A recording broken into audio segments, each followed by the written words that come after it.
नमस्कार दोस्तों, आपका स्वागत है हमारे चैनल में। मैं हूं काया। अगर आपने अभी तक हमारा चैनल हॉरर विद काया को सब्सक्राइब नहीं किया तो सब्सक्राइब कर दीजिए और बेल आइकन जरूर दबा दीजिए ताकि सबसे पहले नोटिफिकेशन आपको मिले। कहानी की शुरुआत होती है एक गांव के बीचों बीच एक पुरानी हवेली से, जिसे लोग भूतिया हवेली के नाम से जानते थे। यह हवेली एक समय में धनी परिवार की थी, लेकिन अब यह खंडहर में तब्दील हो गई थी। हवेली के खंडहरों में प्रवेश करते ही एक अजीब सी सन्नाटा छा जाता था, मानो समय भी यहाँ रुक गया हो। गांव के लोग कहते थे कि यहाँ एक बुरी आत्मा निवास करती है, जिसे ब्रह्मपिशाच कहते हैं। यह आत्मा रात में लोगों को मारती थी और उसकी पहचान एक डरावनी मुस्कान के साथ होती थी। गांव के लोगों के मन में उस आत्मा के प्रति गहरी दहशत थी। जब भी कोई रात में लौटता, उसकी आंखों में एक अजीब डर होता। बच्चे अक्सर अपने माता पिता से इस हवेली की कहानियां सुनते और उनकी आंखों में भय दिखाई देता।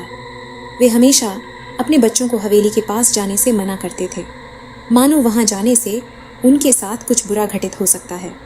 सुबह होते ही गांव के लोग एक दूसरे से इस भूतिया हवेली के किस्से सुनाते। गांव के खेतों में कई लोग रहस्यमय तरीके से गायब हो चुके थे। लोग कहते थे कि जो भी व्यक्ति उस हवेली के अंदर जाता वह लौटकर नहीं आता। कुछ ने तो यह भी कहा कि उन्होंने रात के समय एक सफेद आकृति को हवेली के खिड़कियों से झांकते देखा। हवेली की खामोशी में कभी कभी अजीब आवाजें भी सुनाई देती थीं, जो लोगों के मन में और भी डर पैदा कर देती थीं। इस डर का एक मुख्य कारण था गांव के कुछ लोगों का अचानक गायब होना। सुनने में आया था कि उनमें से एक व्यक्ति, जिसका नाम सुमित था, रात में दोस्तों के साथ हवेली गया था। जब सुबह हुई तो सुमित का कोई अता पता नहीं था। यह घटना गांव में चर्चा का विषय बन गई। लोगों ने इस बात को एक भूतिया कहानी की तरह सुनाना शुरू कर दिया। इस बीच अर्जुन नाम का एक युवक था, जो साहसी और निडर था। उसने अपने दोस्तों के साथ मिलकर इस भूतिया हवेली का सामना करने का फैसला किया। अर्जुन का मानना था कि अगर वह इस आत्मा को हरा देता है तो गांव के लोग फिर से सुरक्षित महसूस कर सकेंगे। उसका उद्देश्य केवल अपने गांव की रक्षा करना नहीं, बल्कि उस बुरे आत्मा के पीछे छिपे रहस्य को जानना भी था। एक रात अर्जुन ने अपने दोस्तों के साथ मिलकर हवेली जाने का निर्णय लिया। उन्होंने ठान लिया कि वे मिलकर इस आत्मा का सामना करेंगे और उसका रहस्य सुलझाएंगे। जैसे ही वे हवेली के पास पहुंचे, अंधेरे में हवेली का डरावना रूप नजर आया। ठंडी हवा चल रही थी और चारों ओर सन्नाटा था। अर्जुन ने अपने दोस्तों को दिलासा देते हुए कहा, डरो मत, हम इसे सुलझाएंगे। वे सब हवेली के दरवाजे के पास पहुंचे और दरवाजा खोला। अंधेरा उनके चारों ओर फैल गया और वे एक दूसरे का हाथ पकड़े हुए अंदर चले गए। दीवारों पर फफूंद और पुराने चित्र उनकी आंखों के सामने एक अजीब सा दृश्य पेश कर रहे थे। हवेली की दीवारें चटक गई थीं, मानो समय ने उनका जीवन खत्म कर दिया हो। अर्जुन ने अपनी हिम्मत जुटाई और आवाज लगाई, अगर यहाँ कोई आत्मा है तो हम तुम्हारे सामने हैं। उसकी आवाज गूंज उठी, लेकिन उसे कोई जवाब नहीं मिला। जैसे ही वे अंदर और गहरे गए, अचानक एक डरावनी आवाज सुनाई दी, तुम यहाँ क्यों आए हो? ये आवाज सुनकर सभी के दिलों की धड़कन तेज हो गई। अर्जुन ने हिम्मत जुटाई और कहा, हम तुम्हारे बारे में जानना चाहते हैं। तुम क्यों लोगों को मारते हो? आवाज में गुस्सा था। मैंने अपने जीवन में बहुत बुरी बातें की थीं। अब मैं इस श्राप के कारण यहाँ बंधा हूँ। अर्जुन ने दया भाव से कहा, अगर तुम अपनी गलतियों का एहसास कर लो तो तुम्हें शांति मिल सकती है। ब्रह्म पिशाच ने कहा, मैंने कई निर्दोष लोगों को मारा है। अब मेरी आत्मा इस हवेली में बंधी हुई है। अर्जुन ने कहा, हम तुम्हारी मदद करेंगे। हमें बताओ कि तुम क्या चाहते हो। इस पर ब्रह्म पिशाच ने अपनी कहानी सुनाई। उसने बताया कि एक समय वह एक धनी और ताकतवर व्यक्ति था, जिसने अपने जीवन में बुरे कर्म किए। उसने निर्दोष लोगों का शिकार किया और अपने कर्मों का कोई पछतावा नहीं किया। एक दिन एक साधु ने उसे चेतावनी दी थी कि अगर वह अपने बुरे कर्मों से नहीं बचेगा तो उसकी आत्मा इस हवेली में बंध जाएगी। अर्जुन ने कहा, तुम्हें अपने कर्मों का प्रायश्चित करना होगा। ब्रह्म पिशाच ने कहा, मैं क्या करूं?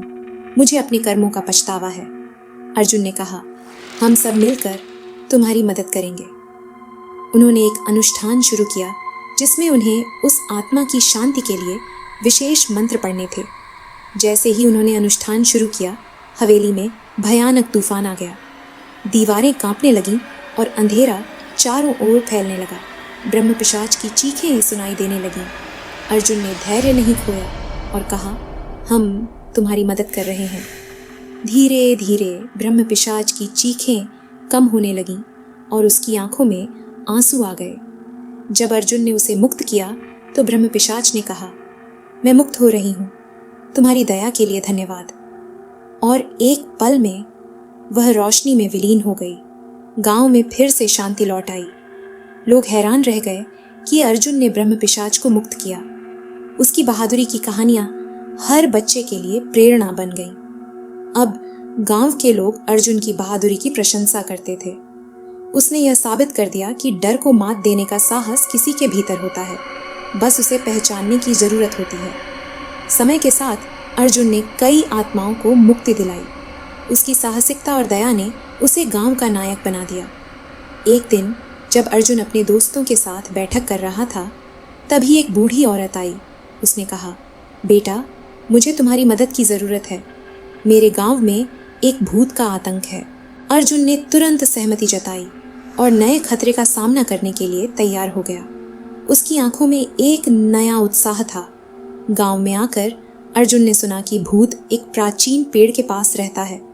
वह अक्सर रात के समय लोगों को डराता था। अर्जुन और उसके दोस्त उस पेड़ के पास गए और वहां उन्होंने एक डरावना दृश्य देखा। पेड़ के पास सफेद कपड़ों में लिपटी एक आकृति खड़ी थी।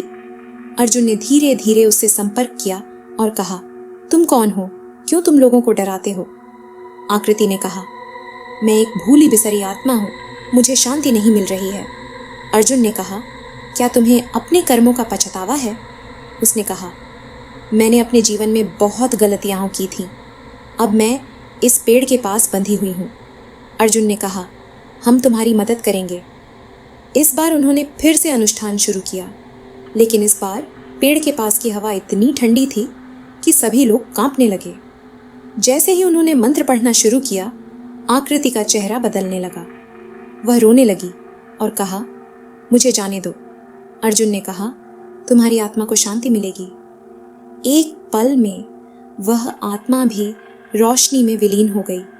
अर्जुन ने महसूस किया कि जब हम दूसरों की मदद करते हैं तो हम अपने आप को भी बेहतर बनाते हैं। गांव लौटने पर अर्जुन ने अपनी कहानी सभी को सुनाई।